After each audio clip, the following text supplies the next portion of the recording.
All right. Proverbs 16, NIV version. Still catching up, so it's January 18th, 2023. To humans belong the plans of the heart, but from the Lord comes the proper answer of the tongue. All person's ways seem pure to them, but the motives are weighed by the Lord. Commit to the Lord whatever you do, and he will establish your plans. The Lord works out everything to its proper end, even the wicked, for a day of disaster. The Lord detests all the proud of heart. Be sure of this, they will not go unpunished. Through love and faithfulness, sin is atoned for. Through the fear of the Lord, evil is avoided. When the Lord takes pleasure in anyone's way, he causes their enemies to make peace with them. Better a little with righteousness than much gain with injustice. In their hearts, human plan their course, but the Lord establishes their steps. The lips of a king speak as an oracle, and his mouth does not betray justice. Honest scales and balances belong to the Lord. All the weights in the bag are of his making. Kings detest wrongdoing, for a throne is established through righteousness. Kings take pleasure in honest lips. They value the one who speaks what is right. A king's wrath is a messenger of death, but the wise will appease it. When a king's face brightens, it means life. His favor is like a rain cloud in spring. How much better to get wisdom than gold, to get insight rather than silver. The highway of the upright avoids evil. Those who guard their ways preserve their lives. Pride goes before destruction, a haughty spirit before a fall. Better to be lowly in spirit with the oppressed than to share plunder with the proud. Whoever gives heed to instruction prospers, and blessed is the one who trusts in the Lord. The wise in heart are called discerning, and gracious words promote instruction.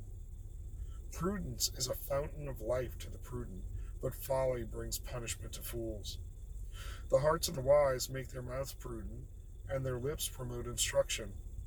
Gracious words are a honeycomb, sweet to the soul and healing to the bones. There is a way that appears to be right, but in the end it leads to death. The appetite of laborers works for them, their hunger drives them on. A scoundrel plots evil, and on their lips it is like a scorching fire. A perverse person stirs up conflict, and gossip separates close friends. A violent person entices their neighbor and leads them down a path that is not good. Whoever winks with their eye is plotting perversity. Whoever purses their lips is bent on evil. Gray hair is a crown of splendor. It is attained in the way of righteousness. Better a patient person than a warrior, one with self-control than one who takes a city. The lot is cast into the lap, but every decision is from the Lord. This one has a lot of practical advice, and it's not lost on me, and maybe on you, that it's talking about a literal king, of course. But, in common culture right now, a lot of us are calling each other kings and queens, or, and it's in the nature of trying to acknowledge, I don't want to say our divinity, because the message that's out there is different than what I'm just trying to mean. But, calling each other kings. Well, act like kings, fellas. And here's a lot of instruction on how to act like a king and how to not act like a bad guy. I recently gave my parents a card, and in it I wrote them a short letter, but I quoted Proverbs 16:31. A gray hair is a crown of splendor. It is attained in the way of righteousness. In another translation, I think it was the ESV, it is gray hair is a crown of splendor, or a crown of glory, and it's attained by living a righteous life, meaning you do the right thing.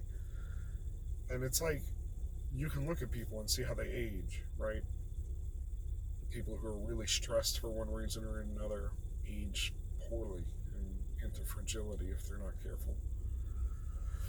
But somebody who masters themselves, both in self-control and in, their body and their diet, they can age gracefully, live a long time in good health.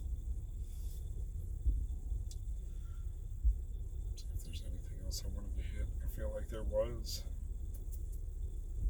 This is another one where people say, like, even now, we're grieving my father-in-law's passing, and it's like, how can this be a good thing?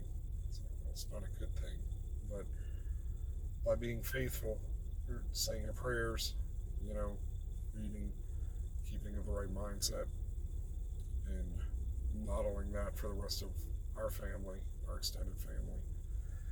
Hopefully some of those people will come to Christ, so I pray for Mike, and that he came to saving knowledge, which I think he did. That's not for me to judge. I can just hope to see him again one day.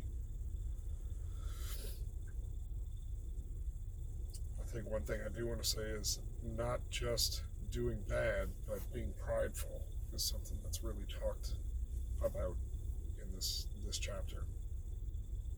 And it's like, that's part of the fools and folly, is just thinking you're more important or more right than you are, and not being able to maintain perspective.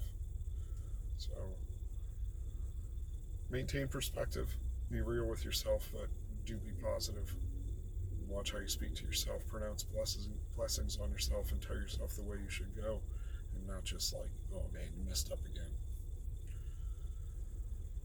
And just speaking from my struggle. So be blessed, and continue catching up soon. As always, if there's anything that speaks to you in any of these recordings and you're watching it, questions, comments, snide remarks, replies, send them down. Have a great day.